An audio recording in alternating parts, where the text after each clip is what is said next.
tudo bem com vocês? Eu sou a professora Janaína e nós estamos aqui para mais uma aula. O tema da nossa aula hoje é escolas, matérias, horários e curiosidades. Então, você deve estar se pensando aí na sua casa, o que será que ela vai falar? Vai falar sobre escola? Sobre as matérias que nós estamos tendo agora? Sobre os horários? O que tem a ver essas curiosidades?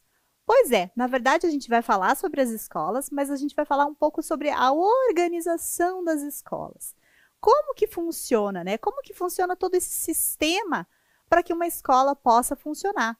Ou seja, a gente vai ver um pouquinho, né, do que vem por trás, né, de como faz toda essa organização da escola para que a gente possa ter tudo funcionando da melhor maneira possível.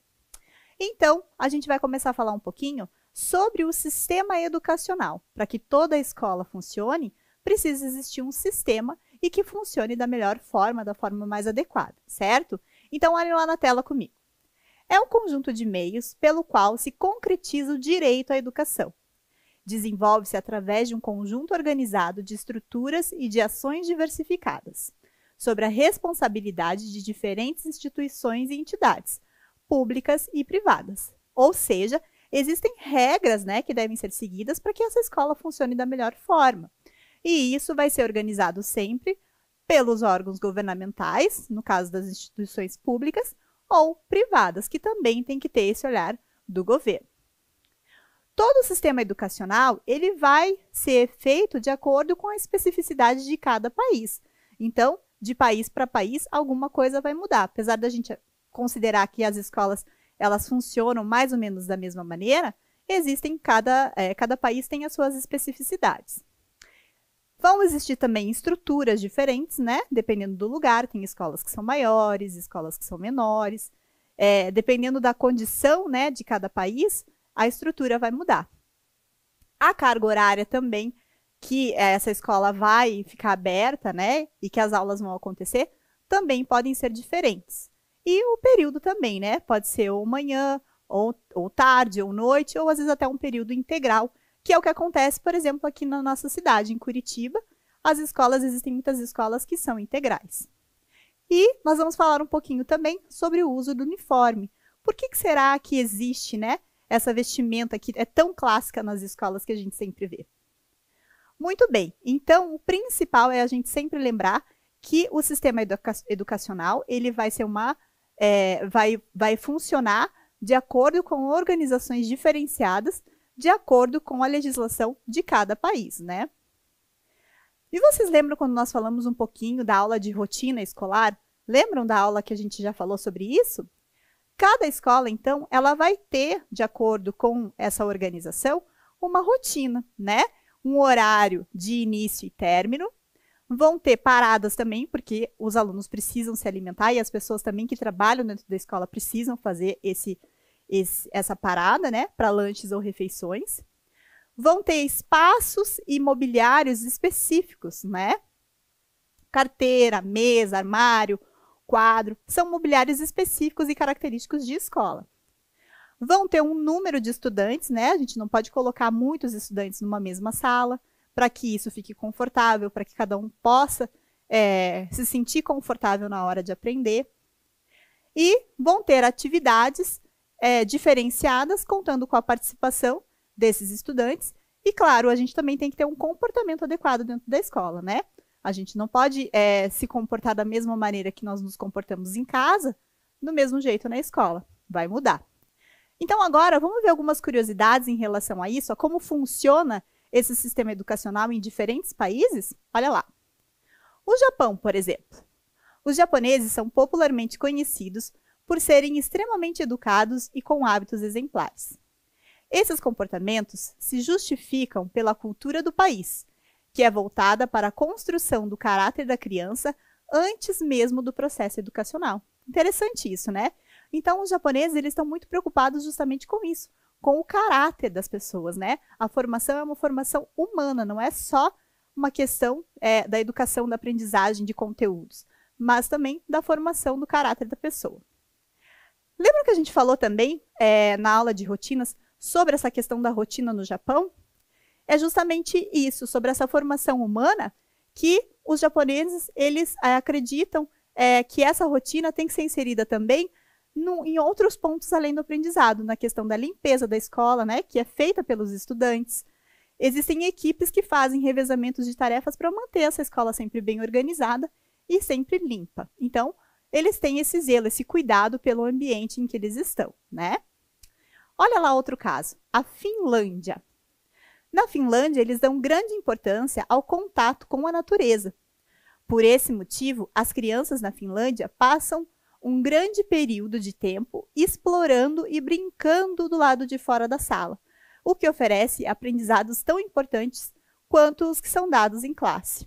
Eu acho isso muito importante, particularmente, porque, com certeza, na escola a gente aprende muita coisa dentro de sala de aula, mas é vivenciando no nosso dia a dia, vendo as coisas, é que a gente aprende realmente, né? Então, esse olhar para a natureza realmente é muito importante para que a gente também cultive alguns aprendizados. Olha lá na Singapura. A Singapura é um outro país que também existem outro sistema educacional. E no país, acredita-se que a tecnologia tem um papel essencial para melhorar as escolas e também as oportunidades de acesso à informação. Ou seja, eles acreditam realmente que a tecnologia possa favorecer isso, né? Então, eles fazem um investimento grande nessa questão da escola, né? De inserir essa tecnologia para que os alunos tenham realmente esse acesso, independente da classe social, né? E na Alemanha, olha lá. Na Alemanha, é proibido aos pais dar aula aos seus filhos em casa, né? O que a gente chama de homeschooling. Lá existe o dever geral de escolaridade, baseado na incumbência educacional estatal, ou seja, quem tem que prover a educação é o Estado. Muito bem, então, vocês viram, né, a gente está falando aí sobre os diferentes sistemas educacionais, mas pode ser que venha alguma pergunta na mente, né, e eu também sempre me pergunto isso. Será que existe um sistema de ensino que seja perfeito? A gente viu tantas coisas diferentes, né? A Singapura falando da tecnologia, a Finlândia falando da importância da natureza, a Alemanha lá preocupada, né, com o dever da escola pública e estatal, né, que é dever do Estado. E será que existe uma coisa que seja realmente a certa, a correta, que seja perfeita? Então, olha lá. É importante que exista um investimento em estratégias emocionais e positivas que ajudam a desenvolver as habilidades necessárias para o resto da vida dos estudantes. Além disso, a valorização do investimento na formação dos professores também é algo importante e comum aos grandes sistemas de ensino. Ou seja, tudo isso que eu coloquei ali, esse texto, na verdade é para a gente falar que realmente existem sistemas como esses que a gente viu, que valorizam vários pontos que são importantes, mas não existe um sistema que seja perfeito, vai depender de cada especificidade de cada país e de cada cultura, né? Então, por isso que os sistemas sempre vão ser diferentes. Para a gente falar um pouquinho mais da estrutura da escola e a gente ver essa diferença na cultura, vamos assistir agora um vídeo que são as cenas das escolas ao redor do mundo. Vamos lá? Confere comigo.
E aí, gostaram do vídeo? É interessante a gente ver, né, como é uma sala de aula em diferentes países, em diferentes culturas, como que as crianças se comportam, né?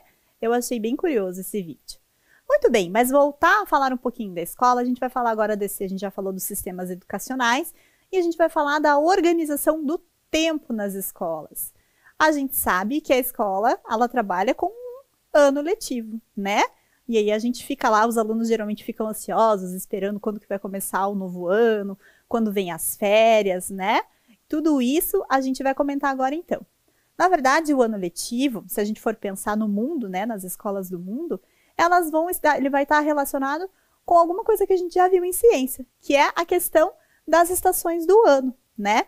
Se a gente fosse dividir o mundo em hemisfério norte e hemisfério sul, a gente vai ver que tem uma diferença das estações do ano, né? Elas são ao contrárias. Então, nós que estamos aqui no Brasil, estamos no hemisfério sul, a gente vai ver que as estações do ano no hemisfério norte, elas vão ser sempre ao contrário. Quando aqui é inverno, eles vão estar no verão. E quando a gente estiver aqui no verão, eles vão estar no inverno. Muito bem. Pensando nisso, então, olha lá. No hemisfério sul, que é o nosso caso, o verão acontece justamente entre o fim e o começo do ano. E é por isso que as férias escolares maiores são durante esse período. Sempre no final do ano, né? Dezembro, tem as férias escolares. E aí o próximo ano sempre retoma em fevereiro, mais ou menos. E aí no meio do ano sempre tem um recesso, que é em julho, que é um curto período, para que tenha esse descanso justamente no período de inverno. E no hemisfério norte vai acontecer a mesma coisa, mas ao contrário. Nesses países, as aulas começam em meados de agosto ou setembro e terminam em maio ou em junho, às vezes até em julho. E aí, no final do ano, quando eles estão no inverno, eles também têm a parada lá para poder ter o tempo entre o Natal e o Ano Novo, mas também é um curto período de tempo, como acontece a gente aqui em julho. Muito bem, então vamos ver um pouquinho agora da carga horária diária, né? A gente já falou dessa organização do tempo do ano e agora a gente vai ver como isso acontece no dia a dia. Então, existem divisões diferentes de carga horária diária dependendo do país. Olha lá, o Brasil, o mínimo são 4 horas, mas existem, como a gente já viu e como vocês devem saber, alguns lugares que tem essa escola integral, que as crianças ficam, né, mais 4 horas, ficam de manhã e depois ficam de tarde fazendo atividades extracurriculares. No Reino Unido, as crianças ficam de 9 até 15h15, ou seja, elas entram na escola às 9 horas e saem às 3h15 da tarde. Nos Estados Unidos, elas entram às 8h30 e saem às 3h30, mais algumas atividades extras que às vezes as escolas proporcionam, né? Em esporte ou em algum outro movimento cultural que existe, que isso é muito forte nos Estados Unidos. E na Coreia do Sul, as crianças entram às 8 e saem às 4. O que a gente pode ver é que, geralmente, né, comumente nos outros países, existe já essa rotina das crianças ficarem de maneira integral na escola e aí acabam também fazendo as suas refeições lá. Aqui no Brasil existe, como eu já falei, mas em alguns lugares o mínimo são 4 horas. Agora a gente vai passar para uma outra parte que eu tenho certeza que você também, ou se você já não usou, você lembra dessa frase que eu coloquei aí, ó. Vai vestir logo o uniforme, senão você vai se atrasar. Quem é que nunca ouviu essa frase, né? Ou os adultos, quando eram crianças, escutavam isso logo de manhã cedo, quando a mãe chamava para ir para a escola, ou tinha que se vestir logo. Ou as crianças, né, que comumente têm que vestir o uniforme, não agora nesse tempo de pandemia, mas geralmente quando vão para a escola. Eu ouvi muito isso da minha mãe. Pois é, vamos falar um pouquinho sobre o uso do uniforme. Olha lá. Ele tem sua origem no Exército, uma das primeiras instituições a adotar uma vestimenta única para todos os seus militares. Muito bem. No período entre as décadas de 40 e 70, o uniforme de uma instituição conceituada era um símbolo de aceitação social, sendo o sonho de muitos pais e alunos. Essa foto que eu coloquei ali, ela é um estilo de uniforme do Reino Unido. Ela é atual, mas ainda lá existe isso, né? Essa questão das escolas mais renomadas, né? Elas serem uma questão de status, né? De desejo das crianças e dos pais poderem colocar os seus filhos lá ou das próprias crianças quererem estudar nessas escolas mais renomadas, mais conceituadas. apesar disso ter existido mais fortemente nas décadas de 40 e 70. Com o passar do tempo, os uniformes também começaram a se adequar para um conforto melhor dos seus estudantes, né? Então, as escolas modificaram bastante os modelos dos seus uniformes, fazendo roupas confortáveis, mais confortáveis e mais descoladas, né? Não deixando as crianças, as meninas principalmente usando só saia e os meninos usando terno. Mas uma coisa, principalmente para as aulas de educação física que exigem esse movimento, que as crianças possam usar, né, calça e camiseta e fiquem mais confortáveis. Essa foto é um caso aqui do nosso município, né, de uma escola pública que faz esse tipo de uniforme para que as crianças se sintam muito mais confortáveis. Eu vou mostrar aqui para vocês, então, algumas imagens que são de uniformes escolares de diferentes países, diferentes regiões do mundo, tá bom? Então, olha lá. Esse uniforme nos Estados Unidos, né? Tem essa prática das meninas usarem as saias, né? E essa camisa mais uma gola polo. Olha que interessante, esse uniforme na África do Sul. Um uniforme escolar na Índia, bem colorido, né? Uniforme escolar no Japão. Temos também aqui alguns modelos do México. É muito comum, né? Pelo que a gente está vendo aqui nas fotos, é muito comum realmente esses uniformes terem as meninas usando a saia e as camisas mais polo. O uniforme no Irã. Sempre, né? É importante a gente lembrar que cada cultura vai ter o seu destaque, né? E a roupa, a vestimenta escolar vai se adequar a cada cultura local. Vale ressaltar, né, que o uso do uniforme, além dele ter essa questão cultural, né, ele é importante porque ele também serve como uma segurança, né? A criança que está usando o uniforme, essa vestimenta, ela tem um significado universal. Todo mundo sabe, né, a que escola que ela está e se acontecer alguma coisa, já sabe a quem se reportar, né? Então, é uma questão também de segurança, né? Muito bem, vamos agora para as nossas atividades? Estão preparados? Muito bem, para fixar o conteúdo, então, eu vou colocar algumas questões aqui para vocês relembrarem um pouquinho do que a gente viu na aula. E aí, eu vou dar um tempo para vocês pensarem na resposta e logo eu volto para a gente ver se vocês conseguiram ou não, ok? Então, olha lá, a primeira pergunta que eu coloco para vocês é: em qual desses países a cultura está voltada para a construção do caráter da criança antes mesmo do processo educacional? Você lembra? Será que é no Japão, na Finlândia ou na Alemanha? Eu vou dar um tempinho para você responder e logo a gente vem para discutir.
E aí, lembrou? É no Japão, né? Lembram que no Japão eles têm essa importância, eles prezam pela formação humana, certo? Então, vamos para a próxima pergunta? Olha lá. Na Finlândia, as crianças passam grande período do tempo explorando e brincando do lado de fora da sala de aula. Será que essa informação ela é verdadeira ou ela é falsa? Eu vou dar mais um tempinho e logo eu volto com a resposta.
E aí, lembrou?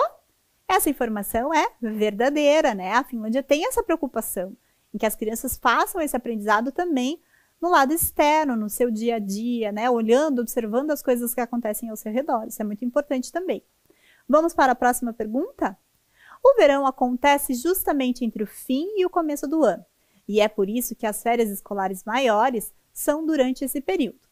Essa informação, a gente está falando sobre o hemisfério norte do mundo ou sobre o hemisfério sul? Você lembra? Vou te dar mais um tempinho e logo a gente volta.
E aí, lembrou? Lembrou das festas que a gente tem no final do ano? A gente está falando do Brasil, então nós estamos falando do hemisfério sul, né? E o hemisfério norte acontece ao contrário, o verão é lá no meio do ano. Muito bem. Vamos para a próxima, então. O uniforme escolar tem sua origem no exército. Será que isso é verdadeiro ou é falso? Mais um tempinho e logo logo eu volto com a resposta.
Muito bem, e aí, conseguiu lembrar? Então, essa informação é verdadeira, exatamente isso, né? Os uniformes militares que foram os precursores do uso do uniforme, que hoje é tão importante no dia a dia das crianças nas escolas, né?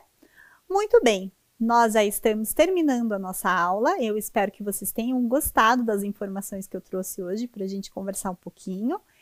Até a próxima aula. Tchau, tchau!